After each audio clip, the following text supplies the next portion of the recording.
Assalamu alaikum wa rahmatullahi wa barakatuh. Il y a des moments dans la vie où tout semble figé. Tu pries, tu espères, tu fais des efforts, mais rien ne change.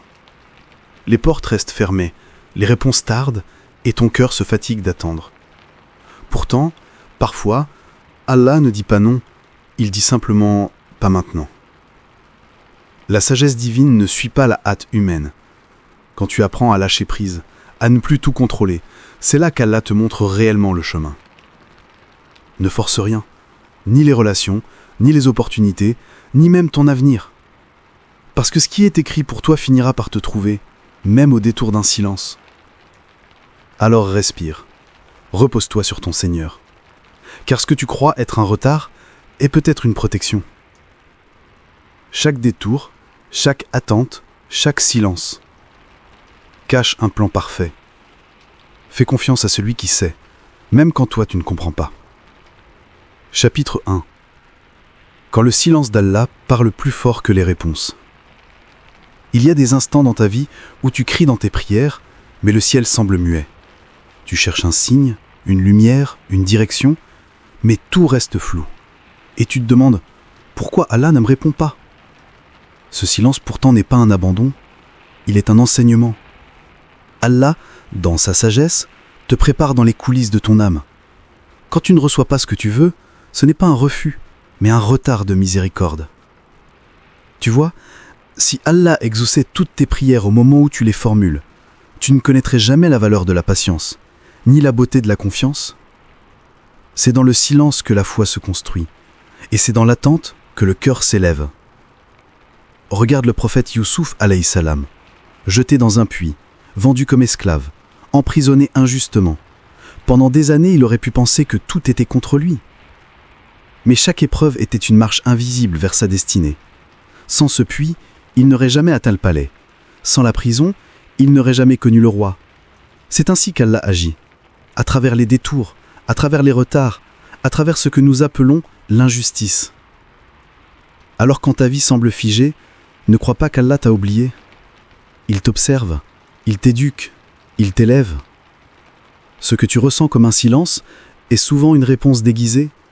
Allah te dit « Sois patient, j'ai mieux pour toi ». Parfois, Allah te prive pour te protéger. Tu voulais ce travail, cette relation, cette opportunité, mais il savait que derrière se cachait une douleur, une perte, une épreuve. Et dans sa miséricorde, il t'a fermé la porte, non pas pour te punir, mais pour t'épargner. C'est seulement plus tard, quand tu regardes en arrière, que tu comprends. Alhamdoulilah qu'Allah n'a pas répondu à cette prière. Le croyant qui apprend à écouter le silence d'Allah devient fort. Il cesse de courir après ceux qui fuient. Il cesse de forcer les choses. Il comprend que si quelque chose résiste, c'est peut-être parce qu'Allah ne veut pas que ton cœur s'y attache. Et quand tu lâches, quand tu cesses de forcer, c'est là qu'Allah t'ouvre des chemins que tu n'avais même pas imaginés. Alors apprends à dire « Ya Allah ». Si ce n'est pas pour moi, éloigne-le de moi, avec douceur. Et si c'est pour moi, accorde-le-moi au bon moment, de la bonne manière. C'est cela la paix du croyant. Ne pas forcer, mais faire confiance. Parce qu'Allah ne se trompe jamais. Et toi, au fond, tu le sais, ce silence n'est pas vide. Il est rempli d'amour, de sagesse, et de plans que ton cœur découvrira bientôt. Ne force rien. Le silence d'Allah est souvent la plus belle des réponses. Chapitre 2. L'art de lâcher prise. Quand la foi remplace le contrôle. Il y a dans le cœur humain un besoin instinctif de contrôle. Nous voulons tout planifier, tout comprendre, tout anticiper. Nous voulons que les choses se passent comme prévu, que nos projets se réalisent, que nos prières soient exaucées immédiatement. Mais la vie, elle, ne suit pas nos plans. Elle suit ceux d'Allah, et c'est là que commence la lutte intérieure, celle entre le contrôle et la confiance, entre la peur et la foi. Apprendre à lâcher prise, ce n'est pas renoncer à agir, ce n'est pas baisser les bras. C'est reconnaître que, malgré tous tes efforts, le dernier mot ne t'appartient pas. C'est dire « j'ai fait ce que je pouvais.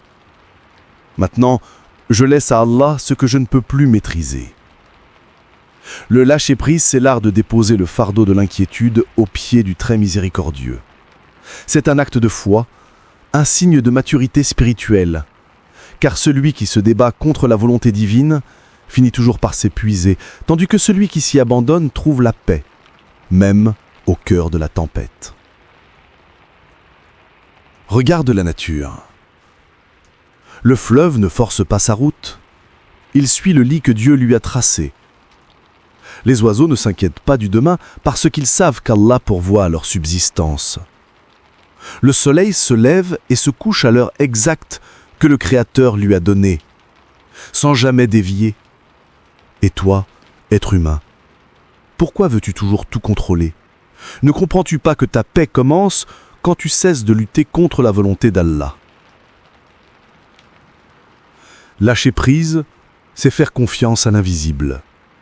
C'est accepter que ce que tu ne comprends pas aujourd'hui, tu le comprendras demain. C'est croire que, même si la route semble longue, Allah connaît chaque pas, chaque détour, chaque halte. Rien de ce que tu vis n'est inutile. Chaque épreuve, chaque retard, chaque douleur t'enseigne quelque chose que la facilité ne pourrait jamais t'apprendre. Un jour, un sage a dit « Ce qui t'épuise, ce n'est pas la montagne que tu montes, c'est le poids que tu portes en voulant tout contrôler. » Et c'est vrai, plus tu veux tout maîtriser, plus tu t'enchaînes. Plus tu veux forcer les choses, plus elles te résistent. Mais le jour où tu dis sincèrement « Ya Allah, je t'abandonne mes plans, mes peurs, mes attentes », alors ton cœur devient léger. Tu n'as plus besoin de comprendre le comment, parce que tu as confiance dans le qui. Et ce qui, c'est Allah. Celui qui ne déçoit jamais celui qui s'en remet à lui. Regarde encore les prophètes. Ibrahim alayhi salam n'a pas cherché à comprendre comment le feu pouvait devenir une fraîcheur. Il a simplement cru. Moussa alayhi salam n'a pas demandé comment la mer pouvait s'ouvrir. Il a frappé de son bâton avec foi. Et le prophète, sallallahu wa sallam alayhi, lorsqu'il quitta la Mecque, n'a pas douté de sa mission, malgré les menaces. Il savait qu'Allah ne l'abandonnerait jamais. Voilà le secret. Faire confiance sans condition. Ne plus dire « je croirai quand je verrai », mais dire « je verrai parce que je crois ». Lâcher prise n'est pas une faiblesse, c'est une force. C'est reconnaître que ton intelligence, aussi grande soit-elle, a des limites. Mais la sagesse d'Allah, elle, est infinie. Et quand tu acceptes cela, ton cœur s'apaise. Tu n'as plus besoin de courir, ni de te comparer, ni de t'inquiéter. Tu avances, un pas après l'autre, en laissant Allah guider le rythme. Alors quand la vie te semble floue, quand rien ne marche, quand les portes se ferment, rappelle-toi ceci. Tu n'as pas échoué, tu es simplement en train d'être redirigé. Ce que tu crois avoir perdu, Allah le remplace toujours par mieux, mais au moment qu'il choisit. Et parfois, la plus grande victoire, ce n'est pas d'obtenir ce que tu veux, c'est de trouver la paix, même quand tu ne l'as pas. Apprends à déposer tes craintes dans les mains d'Allah, et tu verras que la vie cessera d'être une bataille pour devenir un voyage de confiance. Ne force rien, laisse-toi porter, parce qu'au bout du lâcher-prise, il y a toujours la sérénité, et cette sérénité, c'est la présence d'Allah dans ton cœur. Chapitre 3. Quand Allah ferme une porte, c'est qu'il prépare une ouverture plus grande. Il y a des jours où la vie te dit non. Un rêve s'écroule, une relation s'éteint, un projet se bloque et ton cœur se serre. Tu avais tant espéré, tant prié, tant cru, mais la porte s'est fermée, brutalement, sans explication. Et dans ton âme, un vent froid s'installe, l'incompréhension. Tu te demandes, pourquoi, Ya Allah, pourquoi moi ? Mais si tu pouvais voir ce qu'Allah voit, si tu pouvais percevoir la sagesse cachée derrière chaque refus, ton cœur dirait simplement « Alhamdulillah » pour les portes fermées. Parce que parfois, Allah te retire quelque chose non pas pour te punir, mais pour te protéger. Il ferme une porte pour t'éviter un mur. Il te prive d'un mieux apparent pour te donner un meilleur éternel. Mais tant que ton regard reste fixé sur la porte fermée, tu ne vois pas la fenêtre qu'il a déjà entr'ouverte ailleurs. Souviens-toi, Allah n'enlève jamais sans remplacer. Chaque non cache un oui plus grand. Chaque perte prépare un gain. Chaque douleur précède une guérison. Mais pour le comprendre, il faut accepter de ne plus forcer. Il faut apprendre à dire « Si cette porte s'est fermée, c'est que mon Seigneur m'appelle ailleurs ». Regarde l'histoire de Moussa, alayhi salam. Lorsqu'il fuit l'Égypte, seul et épuisé, il ne savait pas qu'Allah l'emmenait vers Madian, là où l'attendait la sécurité, une famille et une mission divine. Ce qui semblait une fuite était en réalité une redirection vers sa destinée. Et combien de fois cela est arrivé aussi à toi? Tu as perdu quelque chose que tu croyais essentiel, et des mois plus tard, tu as compris que cette perte t'avait sauvé. Les fermetures d'Allah sont des actes de miséricorde déguisés. Mais l'âme humaine, impatiente, refuse souvent de l'admettre. Elle veut comprendre tout de suite, alors qu'Allah agit dans le temps et que son calendrier n'est pas le tien. Parfois, il t'éloigne d'une personne parce qu'il sait qu'elle te détournerait de lui. Parfois, il met un fin à un projet parce qu'il sait qu'il t'épuiserait spirituellement.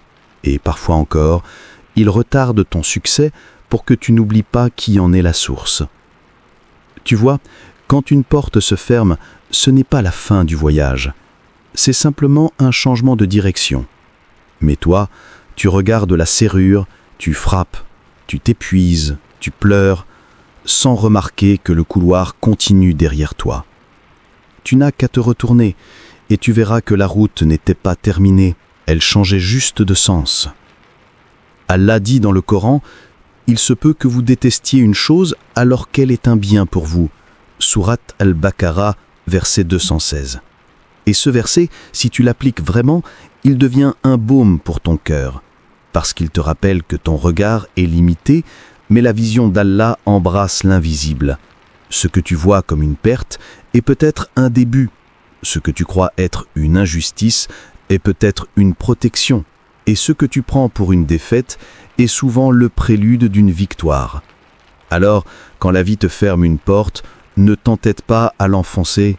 Recule, respire, et dis-toi, si Allah me l'a retiré, c'est qu'il m'a réservé mieux.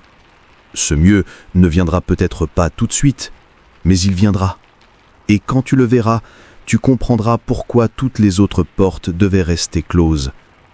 C'est ainsi qu'Allah agit avec perfection, même dans les détours.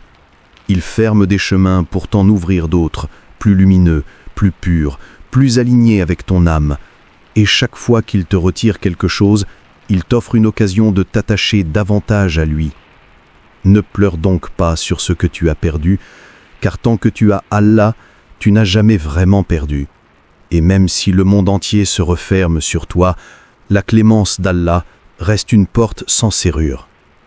Un jour, tu te retourneras sur ton passé et tu souriras, parce que tu comprendras enfin que tout ce qui s'est fermé était en réalité une ouverture vers ton vrai destiné. Ne regrette pas les portes fermées. Remercie Allah pour celles qu'il t'a empêché d'ouvrir. Chapitre 4. La patience. La clé qui ouvre les chemins d'Allah.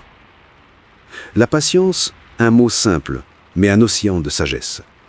Beaucoup la prononcent, peu la comprennent et encore moins la vivent pleinement. Pourtant, la patience n'est pas une attente passive. C'est une lumière intérieure, un acte de foi. Une force silencieuse qui dit « Je ne vois pas encore le résultat, mais je sais que mon Seigneur travaille pour moi. » Dans la vie du croyant, la patience n'est pas une option, c'est un pilier.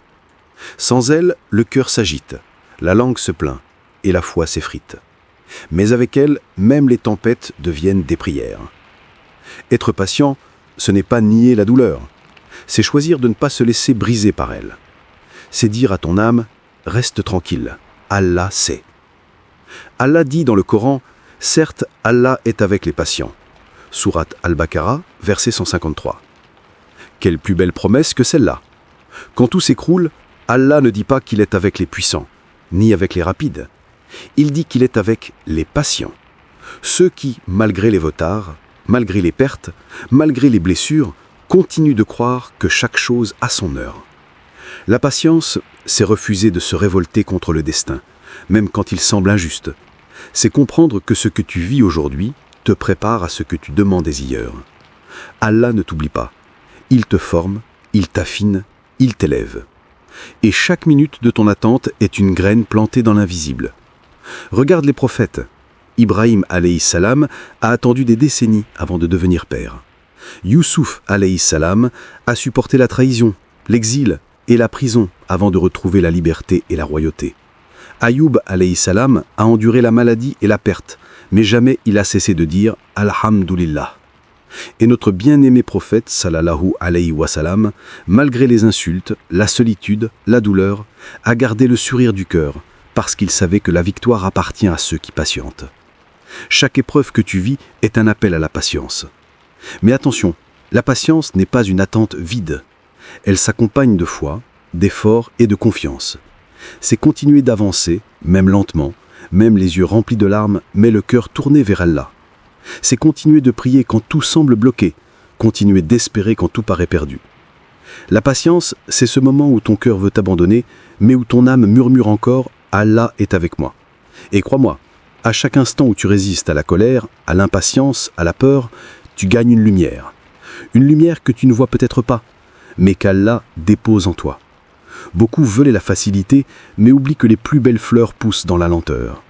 La pluie ne tombe pas d'un seul coup. Le soleil ne se lève pas en une seconde. Tout ce qui a de la valeur prend du temps. Et toi aussi, tu es en train de pousser lentement vers ta lumière. La patience, c'est aussi l'art de remercier avant même de recevoir. C'est dire « Ya Allah, je te remercie pour ce que tu m'as donné et pour ce que tu me retiens encore. » Parce que ce qu'il retarde n'est jamais une perte, mais un test de confiance. Et rappelle-toi, Allah ne teste jamais pour détruire. Il teste pour purifier, pour renforcer, pour faire de toi une âme plus lumineuse. Chaque épreuve que tu traverses est un signe qu'Allah te regarde, qu'il s'occupe de toi. S'il t'éprouve, c'est qu'il t'aime, et s'il t'aime, c'est qu'il veut t'élever. Alors quand tu attends, ne dis plus « j'en ai marre ». Dis plutôt « mon heure viendra ». Parce qu'aucune douleur n'est éternelle, aucune attente n'est vaine. Et quand Allah décide que c'est le moment, tout ce que tu as perdu, tout ce que tu as pleuré, reviendra vers toi sous une forme que tu n'aurais jamais imaginée. La patience, c'est croire au lever du soleil alors qu'il fait encore nuit. C'est avancer dans le brouillard avec la certitude que le chemin existe, même si tu ne le vois pas encore. Et un jour, quand ton attente prendra fin, tu comprendras que chaque seconde de patience t'a rapproché un peu plus d'Allah. Et ce jour-là, tu diras en souriant, ça valait la peine d'attendre. Chapitre 5. Quand tu laisses Allah écrire ton histoire. Un jour, tu comprendras que tout ce qui t'est arrivé, le bien, le mal, les retards, les pertes, les miracles, tout était parfaitement orchestré. Rien n'était hasard. Chaque chapitre de ta vie, même les plus sombres, faisait partie d'un récit que ton cœur n'avait pas encore lu, celui qu'Allah écrivait pour toi. Quand tu laisses Allah écrire ton histoire, tu découvres la paix. Parce que tu n'essayes plus de tout réécrire selon tes désirs. Tu apprends à lire entre les lignes de ton destin, à voir dans chaque silence une sagesse, dans chaque détour une direction.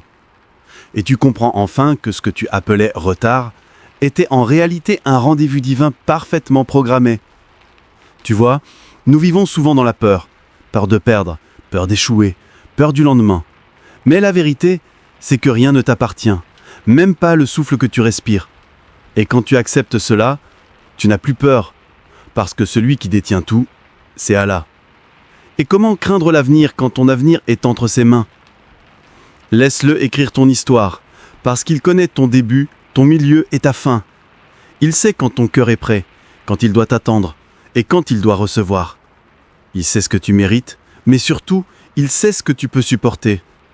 Et ce qu'il écrit pour toi est toujours meilleur que ce que tu aurais pu imaginer pour toi-même. Regarde ton passé. Combien de fois as-tu cru que tout était perdu, avant qu'Allah ne te montre une issue inattendue ? Combien de fois as-tu pleuré pour quelque chose qu'il t'a remplacé par mieux? Et combien de fois t'es-tu dit, si cela ne s'était pas passé ainsi, je ne serais jamais devenu la personne que je suis aujourd'hui. Voilà le secret. Rien ne t'arrive par erreur. Chaque blessure a façonné ton âme. Chaque retard a préparé ton cœur. Chaque non t'a dirigé vers un oui plus juste. Quand tu laisses Allah écrire ton histoire, tu arrêtes de comparer ta vie à celle des autres. Tu comprends que chacun a sa route, son épreuve, son rythme, et que ce que tu vois de la réussite des autres n'est souvent qu'un chapitre, pas tout le livre. Le tien aussi est en cours d'écriture, et parfois les plus belles pages se rédigent dans le silence, loin des regards, dans le secret entre toi et ton Créateur. Apprends donc à faire confiance à la plume d'Allah, même quand l'encre de ta vie semble couler en larmes. Rappelle-toi que chaque mot qu'il trace a un sens. Et souvent, les plus douloureux paragraphes deviennent les plus beaux à relire quand tu vois la fin du récit. Le tawakkul, cette confiance totale en Allah, c'est le sommet de la foi. C'est dire, je ne sais pas ce que demain me réserve, mais je sais qu'Allah y sera. C'est te lever chaque matin en paix, même quand tu comprends pas tout. C'est marcher sans voir la route, mais avec la certitude que celui qui la guide ne se trompe jamais. C'est déposer tes projets, tes prières, tes rêves entre ses mains et lui dire « Écris, ya Allah, ce qui est bon pour moi, même si je ne le comprends pas encore. » Parce qu'un jour, tu reliras ton histoire, et tu verras que tout ce qui te paraissait brisé n'était qu'une mosaïque parfaite de sa miséricorde. Tu comprendras pourquoi tu devais passer par cette épreuve, pourquoi cette personne est partie, pourquoi ce rêve s'est effondré.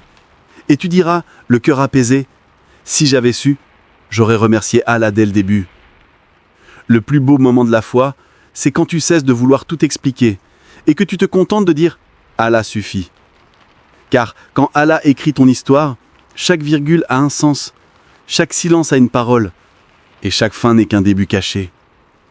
Alors ne force rien, ne pleure pas sur ce qui s'en va, ne crains pas ce qui vient. Contente-toi d'avancer, le cœur confiant, les mains ouvertes, en laissant Allah tenir la plume. Et quand tu verras la fin de ton histoire, peut-être pas ici-bas, mais au paradis, tu comprendras que tout, absolument tout, en valait la peine. Parce que les histoires écrites par Allah ne finissent jamais mal. Chapitre 6. Le moment du lâcher-prise. Il arrive un moment dans la vie de chaque croyant où le cœur s'épuise à vouloir tout contrôler. On prie, on agit, on espère, mais plus rien ne semble bouger. On cherche des signes, des réponses, des solutions, et pourtant, le silence d'Allah semble peser lourd. C'est dans ces instants précis qu'il nous appelle à une leçon suprême, le lâcher-prise. Le lâcher-prise dans la foi, ce n'est pas de l'abandon, ce n'est pas cesser d'espérer, ni se résigner. C'est accepter de laisser Allah reprendre la place qu'on lui a volée, celle du maître du destin. Quand on veut tout contrôler, on se fatigue, on s'épuise, on s'égare. Mais quand on confie vraiment les choses à Allah, quand on dit du fond du cœur « Hasbi Allah wa ni'mal wakil » « Allah me suffit et il est le meilleur garant », alors le cœur s'apaise enfin. Le lâcher-prise, c'est le moment où tu reconnais que tes efforts ne portent leurs fruits que par sa permission. Tu as semé, tu as fait ton possible, maintenant tu t'inclines devant sa sagesse. Tu cesses de forcer, de t'inquiéter, de te comparer. Tu comprends que tout ce qui doit arriver arrivera, pas parce que tu l'as voulu, mais parce qu'Allah l'a décrété pour ton bien, même si ton regard limité ne le voit pas encore.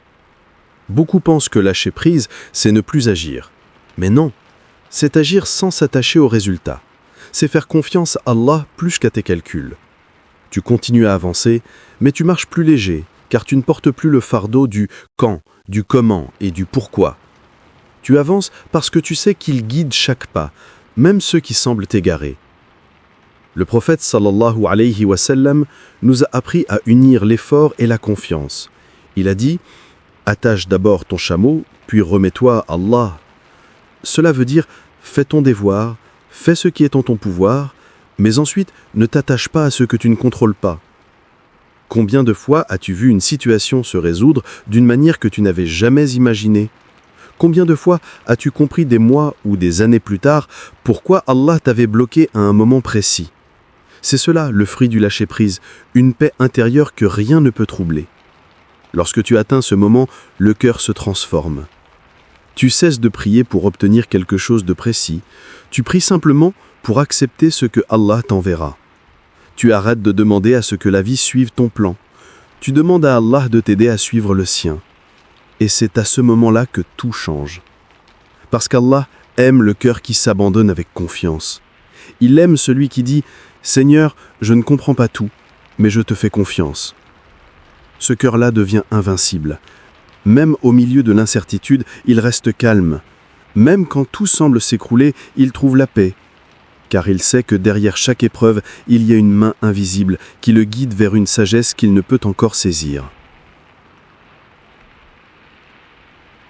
Lâcher prise, c'est faire le choix de la sérénité sur le contrôle. C'est reconnaître que la vie n'a jamais été entre nos mains et que c'est une bonne chose. C'est la liberté du croyant. Ne plus dépendre des circonstances, mais dépendre d'Allah seul. Alors, quand tu sens que tes efforts ne suffisent plus, que ton cœur s'épuise à vouloir tout comprendre, souviens-toi, ce n'est pas la fin. C'est juste le signe qu'Allah t'invite à t'abandonner à lui. C'est ton moment de lâcher prise. Respire, dis Alhamdulillah et avance. Le reste, Allah s'en charge. Donc, tout au long de ce voyage, tu as découvert qu'il n'y a rien de plus beau que de faire confiance à Allah. Tu as compris que forcer les choses, c'est souvent refuser le plan divin. Mais lâcher prise, c'est ouvrir ton cœur à la paix, à la patience et à la vraie foi. Souviens-toi, quand tu ne comprends pas ce que la vie te fait traverser, Allah, lui, sait exactement où il t'emmène. Rien dans ton existence n'est un hasard. Chaque retard, chaque détour, chaque silence est une forme de réponse, une leçon cachée pour te rapprocher de lui. Alors aujourd'hui, promets-toi une chose. Ne force plus rien. Prie, agis, puis laisse ton cœur reposer. Car quand tu t'abandonnes à Allah, il te montre toujours le chemin, au bon moment, d'une manière que tu n'aurais jamais imaginée. Et si ce rappel t'a parlé, si tu sens qu'il t'a aidé à voir les choses différemment, abonne-toi à la chaîne pour recevoir chaque semaine un nouveau rappel qui nourrit ton âme et apaise ton cœur. Partage cette vidéo à quelqu'un qui traverse une épreuve. Peut-être que ces mots seront la lumière qu'il attendait. N'oublie pas, ne force rien. Fais confiance à ton Seigneur et regarde comment il transforme ton chemin en bénédiction. Car là t'accorde la patience, la sérénité et la certitude que tout ce qui vient de lui est pour ton bien. Paix sur ton cœur.